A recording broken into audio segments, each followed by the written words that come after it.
మాత్రే నమః. శ్రీ లలితా సహస్రనామంలో 982వ నామము యోని ముద్ర. దీనికి అర్థం ఏంటి అంటే యోని ముద్రా స్వరూపురాలు అని. అమ్మవారు యోని ముద్రా స్వరూపం తానే ఉంది.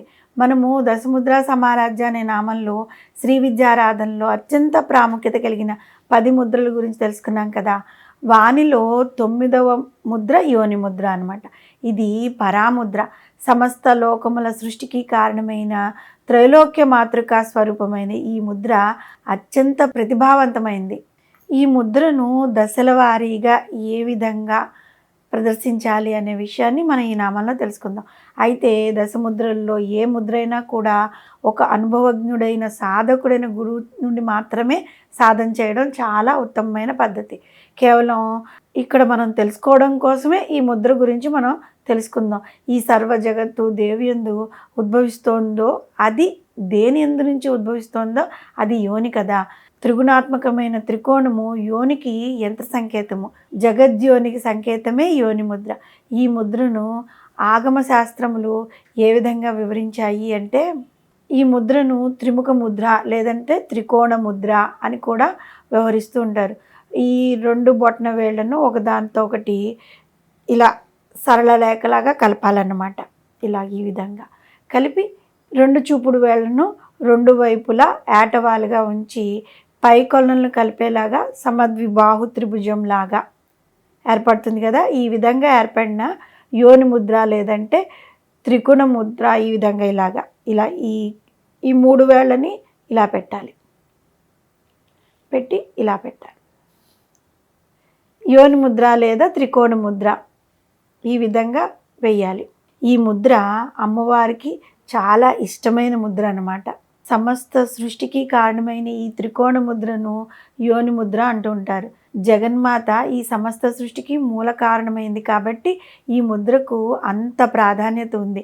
పురుష సూక్తము తస్యాధీరా పరిజానంతి యోనిం అంటే ధీరులైన వారు లేదంటే సాధకులైన వారు మాత్రమే ఈ యోని గురించి చక్కగా తెలుసుకోగలరు అని వివరించింది.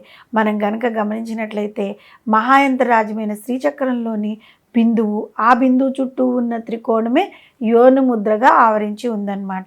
యోని ముద్ర నుంచి కరాంగుళములు 3 ఖండములుగా ప్రదర్శింపబడతాయి. అదే శ్రీ విద్యా ఉపాసకులకు యోని ముద్ర ఎక్కువగా పరిచయమైన ముద్ర అన్నమాట. జగన్మాత ఆమె యొక్క బ్రహ్మ భావనకు ఈ యోని ముద్ర సంకేతం. ఆ ముద్రాది దేవతే పరదేవత అయిన లలితాంబిక. యోగిని హృదయము అనే దాంట్లో యోని ముద్ర యొక్క ప్రాశస్త్యమును శివ శక్తుల సామరస్యంతో పరమానందమైన పరబ్రహ్మ రూపంను ఉపాసించే స్థానమే శ్రీచక్రంలోని బిందుస్థానము. ఈ బిందుస్థానమును యోని ముద్రాశక్తి పరిపాలిస్తున్నది అని వివరించి ఉంది. శ్రీ విద్యా ఉపాసనలోని దశముద్రల్లో కూడా అత్యంత ప్రాముఖ్యం కలిగినది ఈ యోని ముద్రను నమస్కార ముద్రగా భావించి శ్రీచక్ర అర్చన అయిన నవావరణాత్మలోచని ప్రతి ఆవరణకు అర్చన పూర్తయిన తర్వాత ఈ యోని ముద్రను ప్రదర్శించినట్లయితే పరమేశ్వరి లలితాంబికకు అత్యంత ప్రీతి కలుగుతుందన్నమాట. ముందుగా మనం చెప్పుకున్నట్లుగా యోని ముద్ర అంటే త్రికోణ ముద్ర అనుకున్నాం కదా. పరమేశ్వరి అమ్మవారు ఇచ్చా జ్ఞాన క్రియాశక్తి స్వరూపిణి కదా. ఈ 3 శక్తులు కలిసి ఏర్పడిన త్రిభుజము, ఆ త్రిభుజం మధ్యలో నెలకొని ఉన్న బిందువును సంకేతించేదే యోని ముద్ర. శ్రీచక్రంలోని బిందు స్వరూపము క్రమక్రమంగా వికసిస్తూ ఉన్నప్పుడు యోని ఆకారాన్ని పొందుతుంది. దానిలో నుంచే ఈ సమస్త విశ్వము వ్యక్తమవుతుంది. కాబట్టి వసన్యాది వాగ్దేవతలు యోని ముద్ర అనే నామంతో అమ్మవారిని కీర్తించారు. మనము నిత్యం చేసుకునే పూజలో ఈ యోని ముద్రను ప్రదర్శించడం వల్ల భావోద్వేగ, మానసిక ఇంకా ఆధ్యాత్మిక ప్రయోజనాలు చాలా కలుగుతాయి.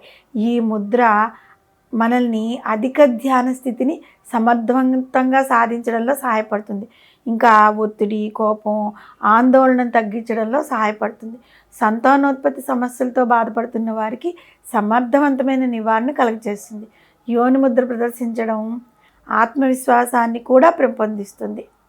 ఈ నామంలో చెప్పుకున్నట్లుగా శ్రీ విద్యారాధనలో అత్యంత ప్రాముఖ్యత కలిగిన దశముద్రల్లో మరింత ప్రాముఖ్యత కలిగి ఈ సమస్త సృష్టి వ్యక్తం కావటానికి మూల కారణమే ఈ ముద్రను ప్రదర్శించిన సాధకులకు అపరిమితమైన ఆధ్యాత్మిక ప్రాపంచిక ప్రయోజనాలను ప్రసాదించే ఆ జగన్మాతని యోనిముద్ర అని మనం పూజిస్తూ ఈ విధంగా యోనిముద్రను మనం నిత్య పూజలో కూడా వేసుకోవచ్చు.